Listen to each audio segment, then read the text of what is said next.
Hey there, and welcome back to another casted game on Cliffside. On the south side of the cliffs, in the yellow, we have Svetilaya. Okay, I'm going to call them Sveti from now on, as the Holy Roman Empire, with the prelate doing his thing and making all of the villagers glow. On the north side, we have the Anjin as the Japanese in blue. Now, the Anjin is actually Hermes Prime. It's the guy who hosted the tournament I took part in recently, and I'm going to put all of his details in the comments. Make sure you go and check out his Twitch stream. He does loads of different stuff. Really great guy. Go and check out his stuff. So we can see that he's going for the early Tawara. I think we're going to probably see that coming in very shortly. And let's check out the scouting pass while we talk about this matchup. So here we go. So here we go. So the HRE player, so Sveti, going for quite an aggressive scouting path on Cliffside. I think potentially this could work out in their favour if Hermes doesn't manage to catch the sheep that are around the markets, because on this map there's a big collection of sheep that are around your base pretty randomly. It's not very regular, but then along these two sides you usually get quite a lot of sheep. So personally, I prefer to go straight over here to the market because you can usually catch a couple. So on this particular spawn we can see a couple round here. So maybe this happens to be one where he's got a really good scouting path there. He does have to be a little bit careful though, because as the HRE, he's going to get through that food much more quickly, and those sheep are going to run out very, very sharpish. You do get the extra 2, so on Cliffside you always get the extra 2 that spawn within your TC range, so that means that the HRE is going to be able to go till probably just before age up or just as they start, whereas normally they run out about now. If we head over to Hermes' side, then we can check out his scouting path, and he has gone for the classic over to the market, and now he's going to see what the HRE player is doing. So potentially getting a little less sheep, but I think it's not so bad because he's going to be on the berries anyway, because we saw that Tawara coming in. You won't be able to see it on the UI up here because the Japanese unique text don't show up on this interface, so you just have to trust me that he has that one. So running around the base now, scouting out what's going on, going to be seeing which landmark he goes for and all of that good stuff. So we can see both players getting pretty close to feudal. The Sveti, his maybe his macro, he could have gone up for the age up a little bit faster than this, but he's been grabbing all of those sheep. We can see a very back Aken, the Bakken, as I always love to see. This is pretty good. It should cover this little wood line here and the gold and all of this food here. So that's not a bad place for it to be, because if it were at the front and covered the berries, you wouldn't get the gold, and it would also be pretty easy to hit, because remember, on Cliffside you are literally steps away from your opponent. And if we check out on Hermes' side, he's gone for the Kura storehouse, and this is also very nice placement. So diagonally from your TC, I think, is a pretty good spot, because then you only block one farm, it's a drop-off point for the wood, and it's pretty easy to defend, even with Cliffside being pretty open.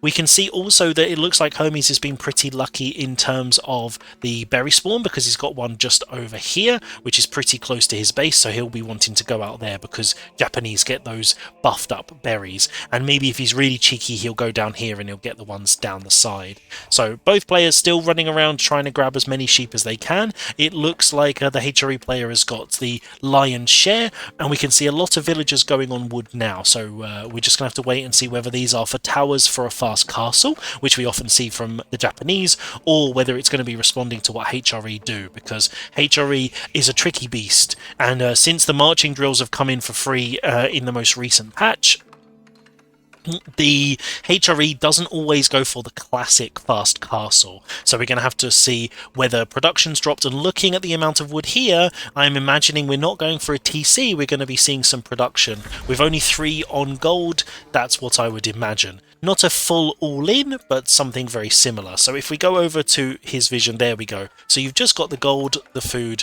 and this wood line there. So, and like the Kura storehouse, this also works as a drop-off. So we can see the stables going up now, and if we head over to Hermes' side, if we check out his vision, I think his scout's over here, so he's not going to have caught that just yet. So we've got an archery range and a stables, so this is going to be a lot of aggression coming out now from the HRE player. So still 3 on gold, so I imagine he's going to be trying to get some of his eco upgrades to really boost his eco, because often you see with this all-in that people would pull off onto the wood to get those units out very, very quickly. But archers do tend to be one of the key core parts of this military because they are so much faster. They can kite and they can do some crazy damage, so we've got a lot of them in queue. And if we head over, we can see that Hermes is aware of it. He has got his own double archery range coming out now, so he's seen the archery range, but I'm guessing he may not have seen the stables, because obviously archers do not beat horses, unless you're English, and then your archers beat everything. But let's not talk about the English when we don't have to. So this, I think here, I also didn't realise the scout has such a cool hat on. I just think that's some amazing modelling going on. So we can see one of the units coming over, so the Umiashigaru, which is the Japanese archer. They do slightly less damage, but they are a lot cheaper and they come out slightly quicker. So it's you know, a bit of a trade-off there. But now he definitely knows about the horses, because they're going to get that scout down. And unfortunately, as cool as he looks, he's not going to last much longer. And now the horse is coming over. So I like this, that he's pulled off the gold. I think this is quite clever to make it so he can just focus his attention on getting units out. And we can see these archers going around to try and do some damage over here. So now they're already out of the base. I think having them around here to go and poke a HRE, I think that's actually a really good idea. So the HRE units circling around, I would have loved to see just a little short wall. I know it doesn't really make much difference with these cliffs, but doing that I think is good. Also, making sure you're filling up those farms as quickly as possible would be really good. And that horseman, I think, has been a bit too aggressive there. As my scout often finds out with the pathing, that sometimes you can get caught out. So neither player getting any villager kills, these archers pushing them off gold for a second, and he's now aware of where all of the stuff is. So this is really going to be the ideal place to prod and poke. But a tower going up defensively there to try and keep him on the gold, because actually even with only those 3, it looks like we're getting close to a castle age. We're not going to be seeing the full feudal all in, so I think he's going to be trying to boost up his food eco as well. But look at these archers coming in, so they don't do a huge amount of damage, but just that little poke's going to slow down that tower. And if we head over to the Japanese base, this forge is being taken out, but not doing a huge amount of damage to the villagers or idling the economy. So at the moment this is working out a bit better for Hermes, who as long as he doesn't rally over to the gold, he's in a pretty decent position. So just a couple of spears coming out, and there we go, a load of units in queue. So I think this is definitely going to help here, because really you don't want to just see these spears going against these archers, because you're going to be in real trouble. But with that TC range, oh no, don't do it, don't do it. Oh dear, okay. See you later, mate. I'm sorry. I think the rally point there is just caught you off guard. So now it's going to be archer spear for Hermes, and there's these archers over here. So these guys, now they're aware of the tower, so they're going to have to find a different place to poke. So I think going under the TC fire there is not going to be the best idea. But I see, that's really nice. Coming from this side means even if they run into the tower, you do get a few extra hits. I'd love to see a bit more poking on this wood line here, and we can see there's been some aggression. So these units just sitting out here, not particularly pushing in, which is giving the Japanese time to build up some defenses. So, wow, really wanting that barracks up, building it with 13 villagers. That's a rush build if ever I've seen one. So now, unfortunately, these archers going to get caught under that tower fire, and I think circling around here would be able to do a huge amount of damage to these wood villagers, because they're all on this backwood over here. So yeah, and the military units for the HRE now just going back to base. So I think that's a sign that maybe the aggression is going to slow down, with the horses just circling to keep them off those exposed berries. Most of these farms filled up with villagers now, which is really good, and I really like this house placement here. Maybe just one tile that way, but having it next to these farms just means the drop-offs are always going to be really close.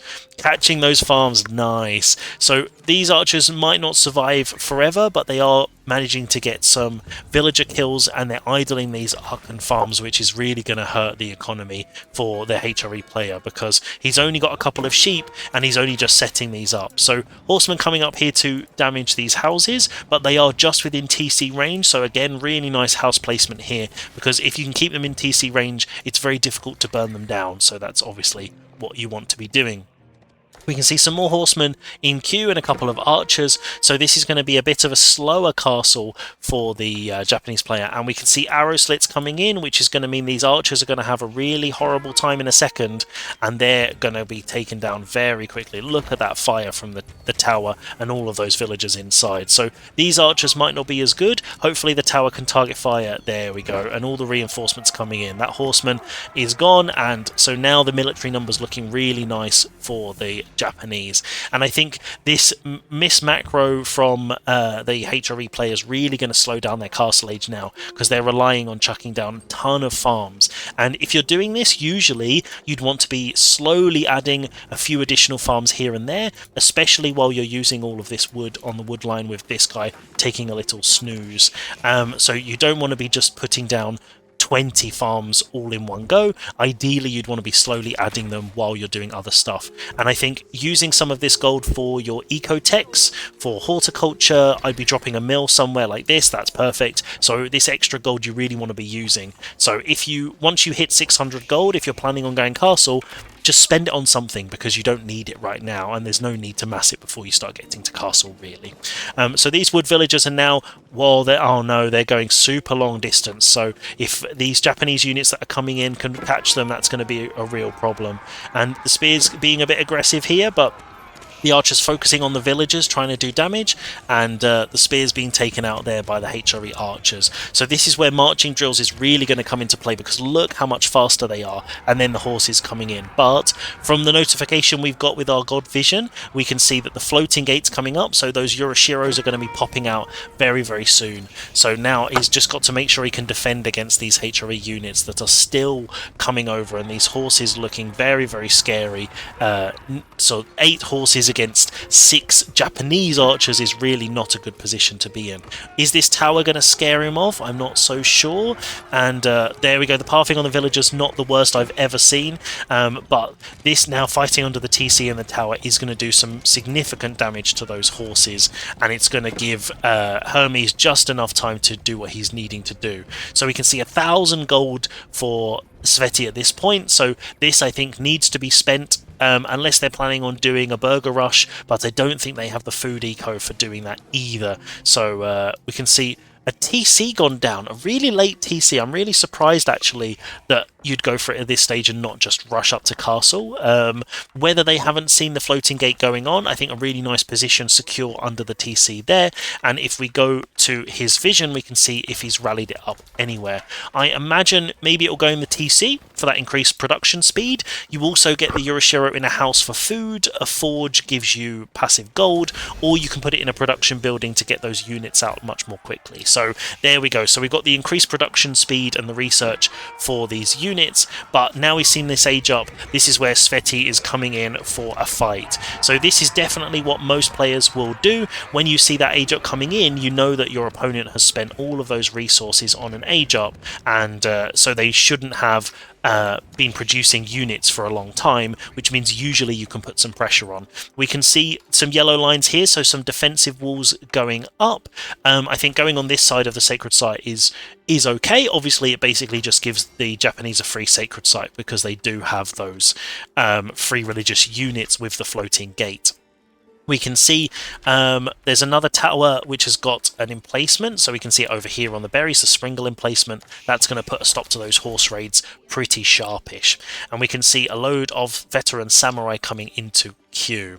It looks like Sveti is just about to go up and is going for the Burgrave. Again, a bit surprising with the food eco. I'm not sure whether they're going to have enough to keep pumping, but they are slowly setting up these farms around the Archon Chapel and really going for this fast age up.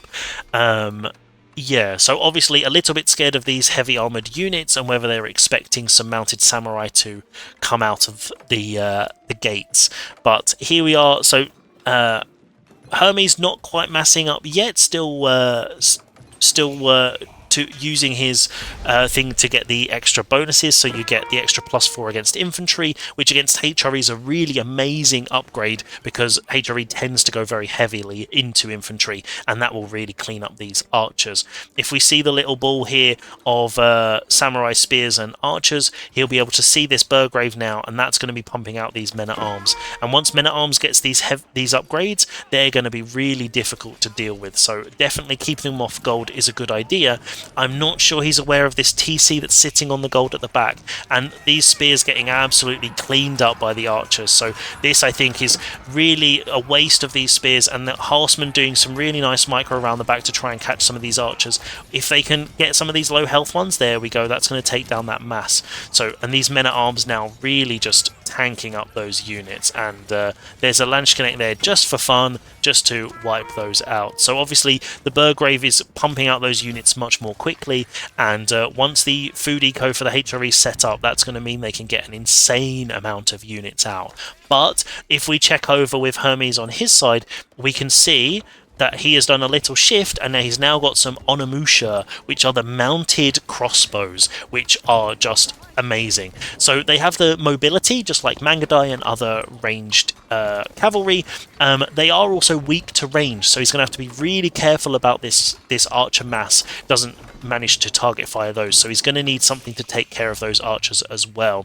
We can see one relic has been taken, and the second Yoroshiro's also gone in the archery range, so he's going for full production, not trying to get any of those eco buffs. And because that second TC's in, the HRE eco is really starting to pick up because they get the prelate buff, and the villager lead is starting to take over. So we can see both players just massing up their units. We've got the mass up the front here of Samurai, Onna Bageisha and Onna Musha, and on this side we have Landsknecht, the heavy men-at-arms that have the maces now, so they're going to do bonus damage against the samurai, and we can see the archers. So slowly adding these in, we can see we've got double prelates. So now, because the Burgrave obviously is not the Regnitz, the HRE player hasn't been able to go out and get loads of relics. Obviously this Burgrave is sort of a defensive play because they're worried about the Japanese units coming in, and they haven't been able to go and get them. So one prelate going out here to get this relic over here. I would have loved to have seen Hermes going for the further out relics, even trying to go for this one over here if he scouted it, going super greedy. But it looks like both armies are going to skirt around each other, one round the top and one round the bottom, and so whether who's gonna pull back first, or whether they're just going to both attack each other's bases and see what happens. We've got a couple of horsemen catching the walls going up here. Oh, so a really nice catch here from Sveti, getting those villagers on the outside of the walls. And I wish you could somehow easily detect which side they're going to go, but yeah, Sveti's pulled back his military, and now we're going to be able to see these Onna Musha and all these units doing it. But look at the damage those samurai are taking, it's just absolutely insane. Now, the Onna Musha are ranged, but then they are also melting the men-at-arms, so at the moment it's okay, but if these archers start target firing onto these Onna Musha, then I think it's going to be in real trouble, and the number of units from the HRE player starting to look a little bit too scary, and so he's having to back off and surrender that final samurai. So if we check out on the base, a horse has managed to get in through the wall, but a nice little pull there, so the horse is stuck inside but not got those villagers. Another horse there being caught out by some Onna Bageisha, and then there's the Shinto priest that's healing them up. So it looks like we've got 2 relics for the HRE and 3 for the Japanese, so this is going to make their eco go really nicely. We can see the food eco for the HRE player is much better, and so the unit numbers are looking fairly even. But we do see a manga now, and I think this is actually a really good play. As much as the samurai get the extra buff against infantry, having a mangonel to take out those archers means these Onna Musha can really go to town. So we've got an Onna Bageisha doing some kung fu to get that horse down, and we can see, there we go, the boar being taken up on the top side. So going out to all these external food sources, and it looks like actually the HRE player is going to scout it because they're building walls along the top. So Sveti is probably going to see that and has decided to wall in.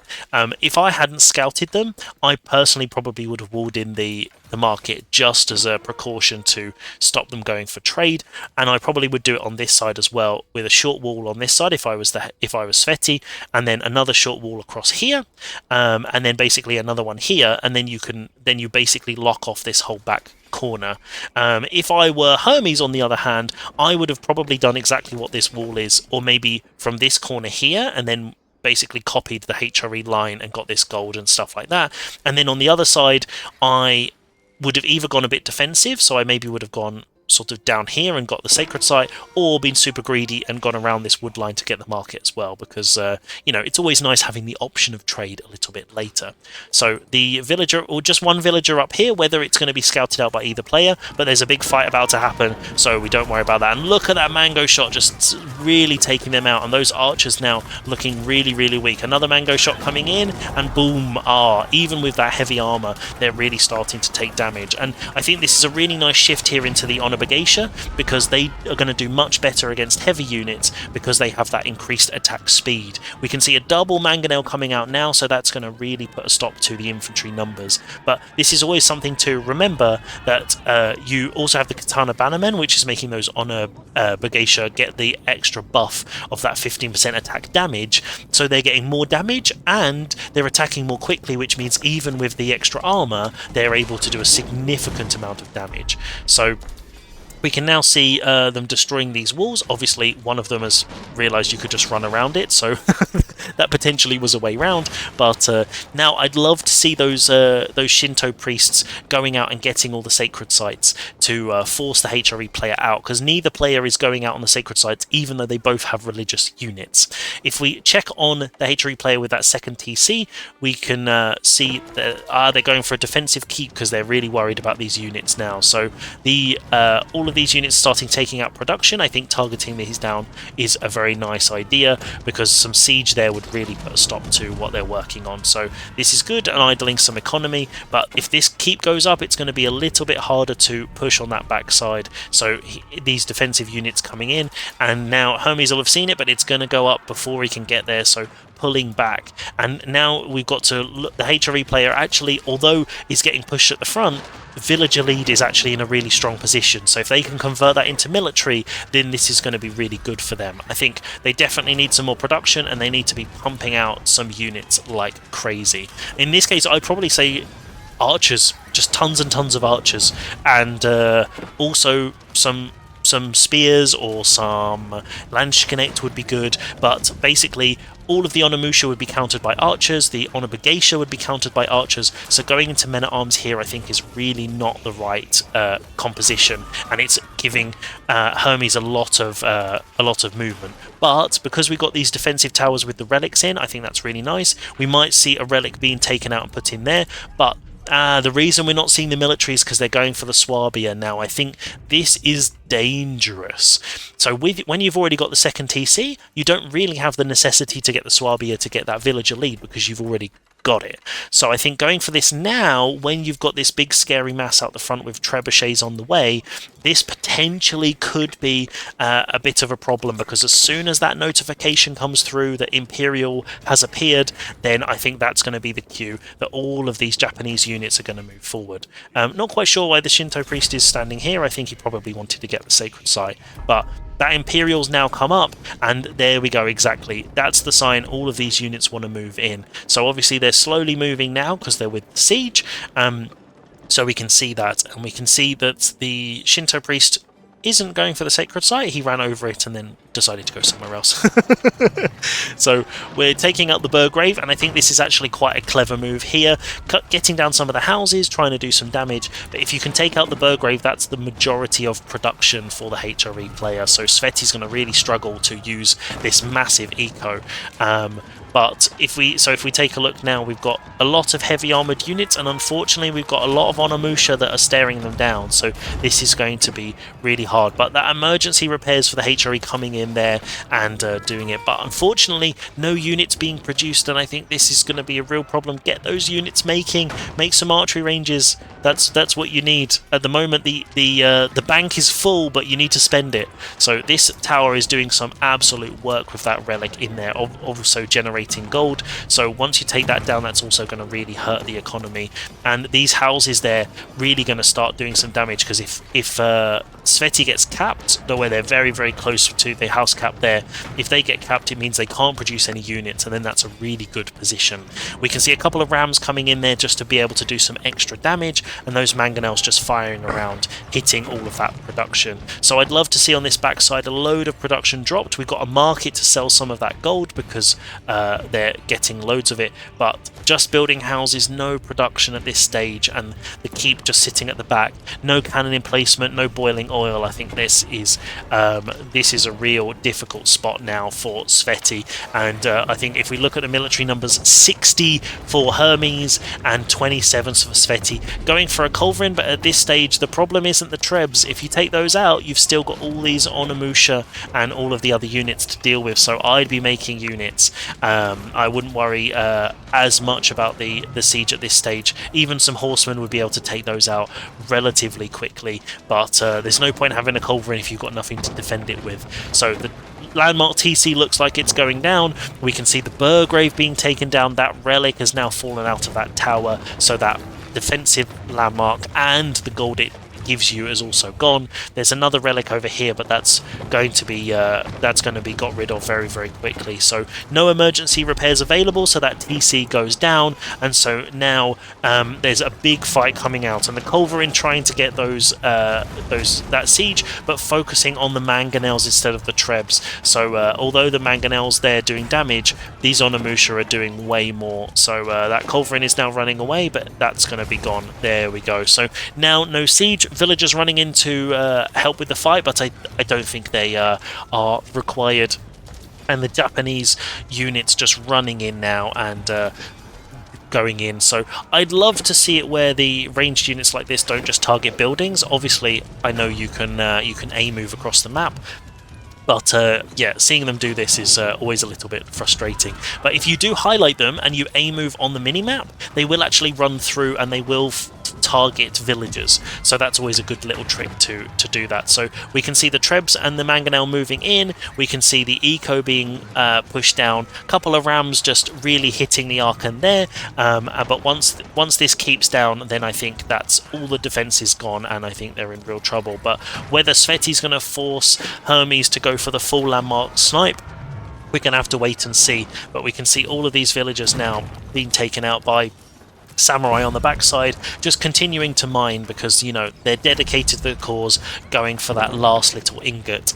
And we can see on the other side there's the villagers over on wood, and the Onna, Musha running around, and with more rams being made in the back. So even with the emergency repairs, I think these two structures are not going to be able to keep going for much longer. There's still a couple of units here in defense, but I think with all of these units being counted by the Onna, Musha, even if they had the same numbers, I think they're going to really struggle against those. Another culverin coming out, I think trying to snipe out those trebs, so we're just going to have to see. But there we go, going for the Swabia now. That's going to be the final landmark, and I think then that's going to be GG. Whether it's going to just about get emergency repairs, there we go. Obviously it's HRE, they have to get a final clutch emergency repairs in. So but with the health as it's going down, I think we all know what's going. Is that... Oh, nicely done there. Hermes has pulled that treb, and it's caught the mangonel instead of the treb, so that treb has survived for another day. And so the Swabia now back up to half health. Also some mangonels coming to try and get some of those down, but the Onna, Bagacia are really going to put a stop to that. And all of these rams are going to be working down the Swabia slowly and slowly until GG is called. But I think that was a fantastic play there from Hermes and from the Japanese against the very, very strong HRE. And this is one of the cases where going Imperial as the HRE is maybe not the correct plan. But I will see you in a second, and we will review the final state of play. Now, back before GG was called, and I thought I would stop it here a little bit earlier than usual, just so we can take a look at the bases before Hermes has his way and destroys everything that the HRE holds dear. So if we take a look at the HRE player's base, if Sveti's base, I think the Burgrave potentially was okay as a decision to make to going up to castle. I don't think it was used that well to produce units, and unfortunately because Hermes switched into the Onna Musha, that really did counter that pretty heavily. If they'd gone for the Regnits and got those two, that extra gold income would have worked really nicely. I think potentially actually what could have really swung this match for Sveti was, instead of trying to lay down these early Archon farms like before hitting castle, if they'd have gone more heavily into food and gone over here onto the deer, the berries and the boar, maybe even taking a prelate, that would have meant that they could have got to castle first with the Regnits, and they could have nabbed up some of those relics, which would have really helped the gold eco. I think going for the second TC at the back actually is not a bad idea, because Hermes did manage to get a couple of villager kills, but I think then going for that and then basically staying kind of naked, not really making any productional units, and going for the Swabia, that's just a huge amount of resources to spend when you've got all of these units knocking at your door. I also think that Sveti stuck with the same composition, so you can see that we've got men at arms, we've got spears, and we've got Landsknecht, which obviously with the Burgrave that's what you would go for. But if we take a look at production, we've got the Burgrave, one range, one stables, and one siege workshop. So obviously there was a siege workshop up here, but with all the resources that we have here, you'd expect a ton of production, even just two of each or something like that at the back, so you could really start producing those units, because even at this point it's potentially possible to hold it back because you have emergency repairs. You also have a second TC and Swabia, so if your landmark TC's down, it doesn't necessarily matter so much. So I think the fact that there's no units in queue here, and you can see that Hermes there is just continuously pumping, using all these resources, is not floating nearly as much. A bit of wood here, but if we look here, we've got like 2,500-3,000 resources that are all in the bank, waiting to be used, which at the moment is not doing a huge amount of good. I think the Archon farm setup obviously is very, very strong. I do think that, for example, like these farms, obviously they're near the TC, but yeah, it's absolutely fine. I would personally think that actually going out onto the food sources and getting to castle quicker would mean that you actually would force the state of play a little bit more. Also, not having the Springolds early enough to combat those mangonels that we saw in the big fight over here, that's definitely hurt Sveti a lot. So I think actually really nice shift in composition here from Hermes did a huge amount of damage, and once all of these trebs are here and there's no units to fight them, it's a really difficult place to come back from, especially when you don't have any production. We are still gathering stone, so I don't know if they were planning on dropping another keep, but instead of the Swabia, you could have also gone for the keep landmark for Imperial, which is also very, very strong, and it also makes all the other keeps around it very strong. So if that had been dropped, for example, even here, or within the range of this keep, it would have meant that these two were super strong, would protect the eco a little better. But like I say, none of these eco techs, which they had the resources for, which would have actually meant that the all of the buildings that are being trebbed down now would have actually survived a little bit longer. So yeah, Imperial, I think there was potentially not the best use of those resources. If we take a look at Hermes' side, the Anjin, on the other hand, we can see that there's a couple of farms here, but he's done a really great job of going out onto these exposed resources. So we've got the deer over here, we've got the boar that's basically just about finished, and we can see there were some berries as well, so those are all being collected up. So I think this is really nice, has meant that he's able to spend those resources on everything else. We can see the two Yurishiros are in we've got one in the range, one in the barracks, and we also have one in the siege workshop, so that's how he was able to pump out that siege so quickly. So I think that's quite nice. Obviously with the eco he didn't really need any of the passive income, and yeah, didn't put it in. And there's also one in the TC, so that gives you that 25% boost to the production speed of villagers. So although it won't offset the 2 TC, if you're doing damage to villagers, it's pretty good. But having it in your production like this means that these units are able to pump out super quickly, because the let's see, the Onna Musha is 6 seconds. So you can really start hammering those, which means you can kind of throw them at your opponent and just wait to see what happens. I really like this little defensive wall. This is the little tiny little wall that I thought would have been really good earlier, but I think this basically closes off this side of the base here. At this point, I think Hermes could have also gone for some other defensive walls just in case he decided to counter raid with some knights or something, although he obviously didn't have any in queue. And I think maybe even just, for example, securing this sacred site, because neither player grabbed any of these sacred sites, which I think would have definitely boosted their eco, but it would have also forced the armies to move in a different direction. It would have, you know, forced the state of play a little bit as well, and especially because both players had them. So we can see here that he's got one Shinto priest here, another one also by the farms there, and then there's one with the military. So, and also one there. So there's 4. They could have been manning all of those sacred sites, but obviously Hermes had other things on his mind. And we can see here only 1 prelate, so obviously the other ones that were produced didn't survive until this point in the game. But I think this is a really nice example of how you can defend, and when you watch what your opponent is doing and switching your composition, you can really turn the tide on the game, as Hermes has done here. But let's go back over here and watch some more fires done. So I hope you've enjoyed this action-packed Japanese HRE slugfest, and I look forward to seeing you next time for some more fun.